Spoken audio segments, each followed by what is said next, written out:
The lava hissed like a nest of serpents. Several dozen students stood at the jagged rim of the burn field, their boots sinking into the brittle crust of cooled flows. Heat shimmered off the surface in waves, distorting the jagged terrain ahead. Above them floated a thin, disc-shaped observation platform pulsing with indigo light. From this perch, Professor Elix's voice cut through the air. "Survival is not a matter of strength," Elix declared, his pale blue eyes scanning the participants. "It is a matter of adaptation. You have 3 days, cross the field, no teleportation, no atmospheric drones, no external communication, no assistance." He paused for dramatic effect. "Survive." The students exchanged uneasy glances. Most were from various species attending the intergalactic ecological engineering program on Carthama's Roman 4. The lava field was a relic of the moon's unstable crust, still active, still dangerous. It wasn't a simulation.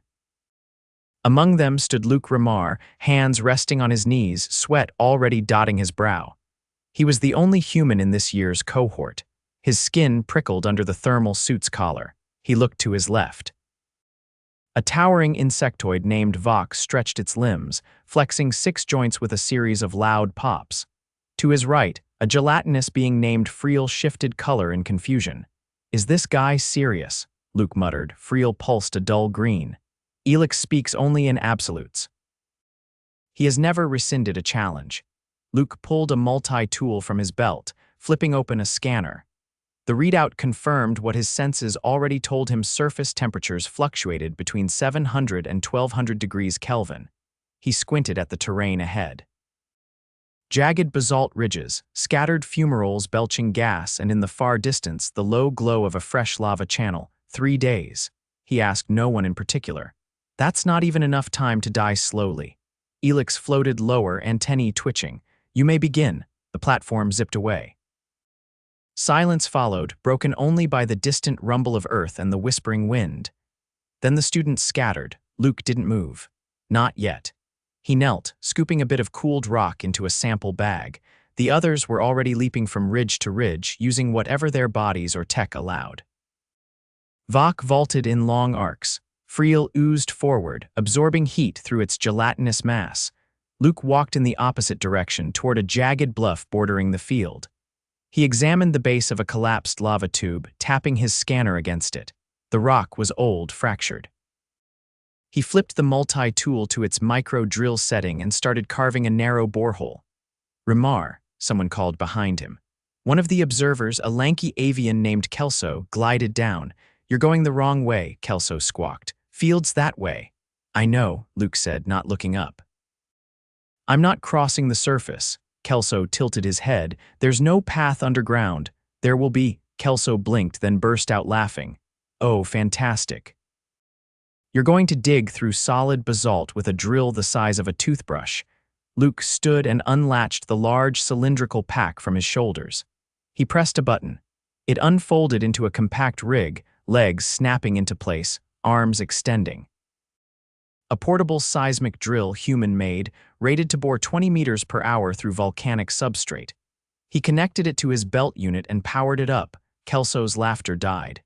"You brought that for this." "No," Luke said, steadying the unit. "I brought this because I didn't trust an alien professor with a lava fetish." He adjusted the angle and started the drill. The bit spun, biting into the weakened rock. It screamed against the stone, spraying dust. Luke slipped on his rebreather and lowered his goggles. Kelso flapped nervously. "You're wasting time." "Better than wasting blood," Luke muttered. He kept drilling. By the end of the first hour, Luke had carved out a 3-meter tunnel sloping downward. He reinforced the walls with a collapsible mesh lining, locking each segment into place as he advanced. The temperature dropped slightly underground, just enough to make breathing tolerable. He paused only to hydrate and recalibrate the seismic sensors, checking for magma pockets. Above him, the others fought the terrain. Vok lost a leg to a collapsing ridge. He cauterized the wound with a plasma blade and kept going. Friel absorbed a toxic gas pocket and began convulsing, its mass turning crimson. It had to spend half a day purging the contamination through a mucus extrusion process. Luke, meanwhile, hit a hard band of olivine rock. The drill whined. He swapped out the bit for a diamond-tipped one and slowed his pace, chewing through the layer inch by inch. His fingers blistered under the gloves, his back ached. But he kept going. By the second day, he had tunneled over half a kilometer. The scanner beeped. He was nearing the active channel. Heat readings spiked. Almost there, he whispered. He reinforced the last few meters with additional mesh and thermal insulation, using every unit of sealant foam he had. Then he pushed forward. The tunnel curved up. He angled the drill diagonally, aiming to emerge near the far edge of the lava field. The rock grew damp with condensation. Steam hissed around him as he broke through a vapor pocket. His goggles fogged up. Then snap. The drill bit cracked. "Come on," he muttered. He pulled it out, examined the splintered edge, and cursed. He had one spare. He attached it with shaking hands and resumed drilling. At hour 38, he broke through. The rock crumbled ahead, revealing a crack of daylight. He widened the exit by hand, using a pick attachment to chip away the edges. Finally, he crawled out, panting, into a scorched clearing dotted with sulfur vents. He was on the far side. Luke collapsed onto his back, staring at the sky. His suit was coated in dust and soot. His hands were blistered. He took a long pull from his water tube and let out a shaky laugh. A small surveillance drone hovered above him, blinking red. "Participant Remar," Elix's voice said over the comm, "you have emerged on the far perimeter of the field. 42 hours. 78% of your original equipment remains operational. Vital signs, within acceptable limits." Luke sat up slowly. "Is that a compliment?" There was a pause. "It is an observation." He looked back at the tunnel mouth. The drill's battery was near dead. His muscles screamed with every movement. But he had made it, without leaping lava gaps, without antigrav boots, without wings or slime, just grit and a portable drill. A distant scream drew his attention. He turned. Vok was staggering across a ridge, dragging his wounded leg. Behind him, the ground cracked. A lava vent exploded. Luke's eyes widened. He ran. He reached Vok as the alien lost balance, falling toward the edge. Luke grabbed one of his upper arms and pulled. "Don't just hang there," he shouted. "Climb." "I lack the leverage," Vok hissed. Luke braced his legs and yanked. His shoulders screamed, but Vok came up just enough to find footing. Together, they crawled away from the vent's collapse zone. Ash rained down around them. Once clear, they collapsed side by side. "You succeeded," Vok wheezed. "I did," Luke said. I lost 2 limbs and my hydration pack, but I live." Luke nodded, then frowned. "You need fluid, you'll desiccate." "I will regenerate minor damage," Vok said. "Eventually. I have a spare canister, you require it. I'm not the one who looks like a grilled centipede." Vok blinked. "You are. Strange. No argument here." Overhead, another drone zipped by, scanning them. The comm crackled again. Participants Remar and Vok both accounted for. Estimated successful survival rate for this challenge, 36%. Luke groaned. "That's it." 36, Elix responded. "The point was not to succeed. The point was to attempt the impossible." Luke leaned back on his elbows, looking at the scorched sky. "Next time, I'm skipping class. You are now exempt from the final." Luke glanced at the drone. "That's not funny. I did not intend humor." "Yeah," Luke muttered. "Figures. The medbay aboard Station Lurek 9 wasn't built for humans." The ceiling was too low. The ambient temperature hovered just under freezing, and the diagnostic interface required 3 fingers to operate, not 2, not 4, exactly 3. Luke sat hunched on a sloped bench, stripped down to his sweat-drenched thermals, not because he had any particular modesty about alien anatomy, but because the bench heater had a twitchy sensor and only activated when skin made contact. A translucent globule floated toward him, trailing a thin mist behind its levitating pod. "Please maintain stillness," it burbled in a language that sounded like someone gurgling alphabet soup through a straw. "I'm not moving, I'm shivering," Luke said, teeth clicking. "You people ever heard of insulation?" The globule extended a needle-thin appendage and jabbed it into his shoulder.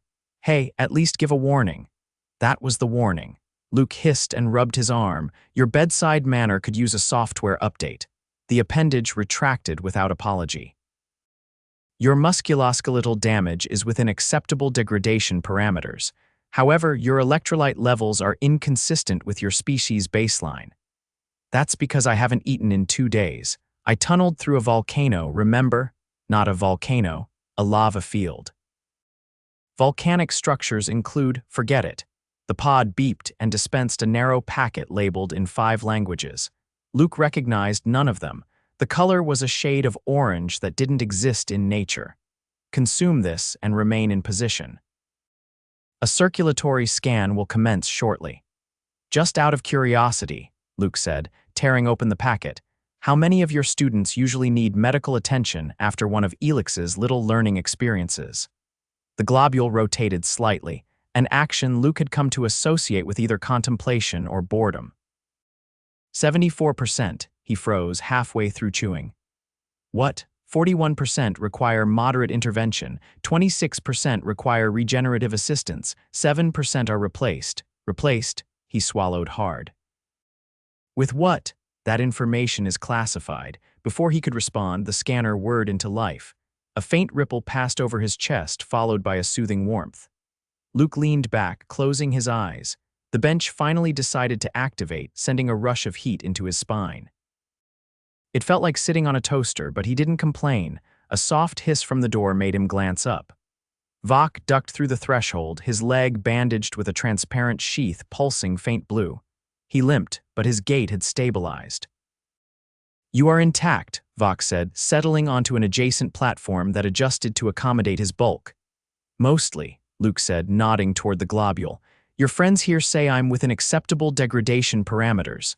Encouraging, Vok replied, eyes narrowing. I have been reviewed thrice. Same limb, same mistake. Luke chuckled, then winced. Ribs are still sore. Your body is soft.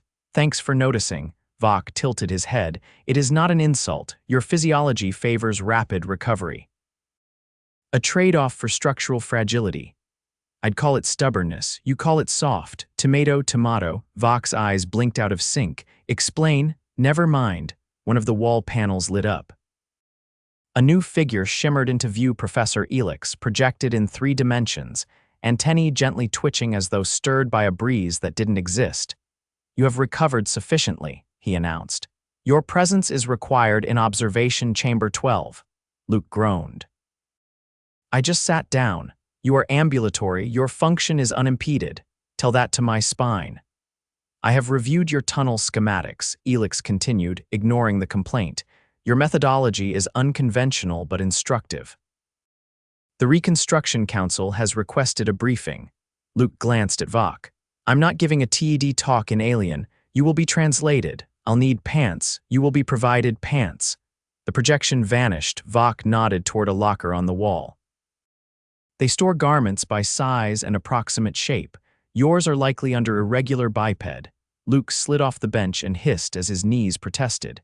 If I collapse halfway there, just roll me down the corridor. I lack sufficient grip strength. Then drag me with your antennae. I don't care. He opened the locker. Inside hung a loose-fitting tunic and a pair of trousers designed for someone with much longer arms. He made do. As he tugged the waistband snug, a second pod floated in, this one carrying a tray of nutrient bricks and 2 sealed hydration bulbs. Finally, Luke muttered, grabbing a brick and biting into it. Tastes like salted drywall. Acceptable then, Vok said, standing with some difficulty. Several corridors later, they arrived at the observation chamber. It was round, dimly lit, and lined with tiered seating. A dozen or so beings occupied the upper rings, some in robes, others in exosuits, all watching silently. At the center hovered a translucent display showing a 3D rendering of Luke's tunnel, complete with reinforcement mesh and seismic markers.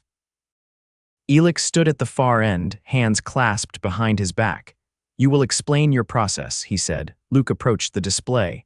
I used what I had. The gear wasn't for this challenge, it was for a soil analysis module I was supposed to be working on next cycle. Yet you repurposed it. Yeah. Because I didn't want my internal organs poached like eggs. A few beings in the audience murmured. Elix tapped the display. Your drill adapted to irregular conditions. Your tunnel maintained integrity despite multiple pressure shifts. I reinforced it. The mesh is flexible, but holds under thermal expansion. I staggered the joints every meter so the heat wouldn't cause a structural buckle. a tall, aquatic-looking being raised a tendril. You did this alone. No one else volunteered to crawl through volcanic rock with a glorified jackhammer. More murmurs. Elix gestured toward the display again. You built a stable passage through an unstable environment in under 2 standard days. That is not easily dismissed. Luke crossed his arms. I didn't do it to impress anyone. Nevertheless, you did, the aquatic being leaned forward. Why not utilize your species' famed remote construction bots? I wasn't allowed to use them. Elix made that crystal clear. Several heads turned toward the professor, who showed no reaction. A squat, stone-skinned creature rasped. Then your solution was entirely analog, unless you count caffeine gum and spite as digital enhancements, yeah. There was a long pause. Then Vok, standing near the entrance, spoke. He risked collapse, suffocation, and thermal breach, alone, without aid. He reached the far perimeter in time to assist others. That is worth study. Luke raised a brow. Did you just compliment me? I am relaying observable data. I'll take it. The chamber dimmed briefly, and the display shifted to a side-by-side comparison. Luke's tunnel on one side, various other student paths on the other. Most had failed midway or diverted course due to hazards. One had simply ended in a collapsed vent. The aquatic being gave a low, warbling hum. Your kind is inefficient, yet effective. That's humans for you, Luke said. We're like duct tape. Not elegant, but we'll hold the spaceship together. There was silence, then a thin chuckle from someone in the upper tiers. Elix turned toward the council. I submit this incident as evidence of strategic adaptability. Let it be recorded. The lights rose. The audience began to disperse. Luke turned to leave, rubbing his shoulder. So does this mean I passed, or am I getting recycled too? You exceeded the parameters. Still not a compliment, still an observation. Outside the chamber, a squat alien with leaf-like ears waited near the corridor. Human, it said, I have reviewed your structural rigging diagrams. I wish to exchange data. Luke blinked. You want my notes? I wish to understand how you compensated for thermal drift without quantum alignment. I eyeballed it. The alien stared. That is not a method. It is when you're desperate. The alien hesitated, then nodded. Fascinating. Vok stepped beside Luke. You are attracting attention. Great. Maybe next time I can survive a hurricane with a paperclip and a sandwich bag. That may be arranged. Luke sighed. Of course it might. By the time Luke returned to his quarters, his knees felt like they were packed with gravel. The overhead lights flickered once before dimming into a muted amber, mimicking dusk on one of Carthama's Iv's more habitable hemispheres. He dropped onto the cot and exhaled through his teeth. Every inch of his body felt like it had been wrung out and hung to dry over a radiator. The cot chirped softly and adjusted beneath him. He ignored it. Moments later, the door opened with a quiet hiss, and Friel oozed in, colors shifting from a cautious lavender to a pale yellow-green. Luke didn't lift his head. Didn't think I'd see you upright so soon, he said. You were not expected to complete the challenge, Friel replied, settling into a low hover near the foot of the bed. Nor was I expected to survive the fumarole event. Luke rubbed his eyes. I heard about that. You stabilized. My mass is restructured. I no longer experience involuntary phase loss. Friel rotated slightly. I reviewed your tunnel path. The angles you selected were unconventional. They weren't selected, Luke said. They were guessed. Badly. I hit a gas pocket at one point and thought I was going to cook like a burrito. Friel's hue shifted to a contemplative blue. Your species' tolerance for uncertainty is statistically abnormal. That's one way to say we don't plan far enough ahead. You do not operate within projected margins. Yet your outcomes are frequently successful. The council discussed this. Luke sat up slowly, wincing as his back protested. They still think I cheated. No, they think you are dangerous. He blinked. They said that, not in words, Friel said, in glances. In how they adjusted their postures. A few leaned away from the projection. One wrapped their tail more tightly around their perch. Luke leaned back against the wall. I didn't threaten anyone. I just didn't want to be barbecued. You changed the model, Friel said. Before, the test was a measure of physical traversal. Now it must include subterranean analysis, structural engineering, thermal mitigation. Luke waved a hand. I didn't rewrite the playbook, I just brought a shovel. Friel's colors deepened. You introduced chaos. There was a long pause. Luke reached over to grab the hydration bulb from the shelf, squeezed a mouthful, and swallowed. You're not wrong. Later that cycle, well past the simulated midnight, he was summoned again, this time to the central simulation wing. The message came via wall panel, blinking once in a dull green. He dressed slower than usual, limbs dragging, but curiosity gnawed at him. The sim wing buzzed with low, ambient hums and the occasional mechanical twitch from the loading arms above. Elix stood in the center of the chamber, surrounded by a series of upright, translucent pillars that displayed various data streams. He didn't speak as Luke approached. I thought I was done being analyzed, Luke said, scratching the back of his neck. You are not being analyzed, Elix replied. You are assisting. Luke raised an eyebrow. With what calibration? The pillars shifted, displaying detailed readouts of material stress tolerances, thermal saturation curves, energy consumption models. Elix rotated one of the displays toward him. You constructed a tunnel that withstood temperatures above 1,000 Kelvin and retained a 70% structural integrity margin. We wish to test the limits of that design. Luke frowned. I didn't calculate those margins. I just hoped it wouldn't collapse. That is why we test. For the next 6 hours, they fed simulations into the model. Elix adjusted parameters without comment, occasionally glancing sideways at Luke when a particular scenario produced an unexpected result. Luke suggested minor changes, angling support joints differently, rerouting the ventilation flues to reduce internal pressure build-up. Most of it was guesswork backed by years of fixing things that shouldn't have worked in the first place. Eventually, one of the support beams failed under simulated quake stress. Luke pointed at the fault line. That's where I cheaped out. I didn't have enough mesh left, so I just packed ash around the joint and hoped it'd hold. Elix nodded once. Your improvisation matches only loosely with known engineering standards. That's a polite way of saying I winged it. And yet, Elix turned toward him, your design withstood more cycles than any other model we've tested. Luke blinked. You've been testing other tunnels, replicas of past attempts. None survived beyond cycle 42, he crossed his arms. So what now? You want me to teach a class on how to dig with a glorified coffee grinder? No, Elix said. We want to replicate your process in environments where conventional design has failed. You will assist. Luke hesitated. I'm not a builder, I'm a field tech. Half the time, I'm guessing. Your guesses are statistically superior to many calculated models. That's not how probability works. Elix turned away. Perhaps not for you. The following day, Luke was led to a new wing he hadn't seen before. The hallways were narrower, the walls lined with mineral samples and core fragments suspended in gravity fields. Vok met him at the entrance, leg now encased in a semi-rigid brace that pulsed gently with embedded nanofiber.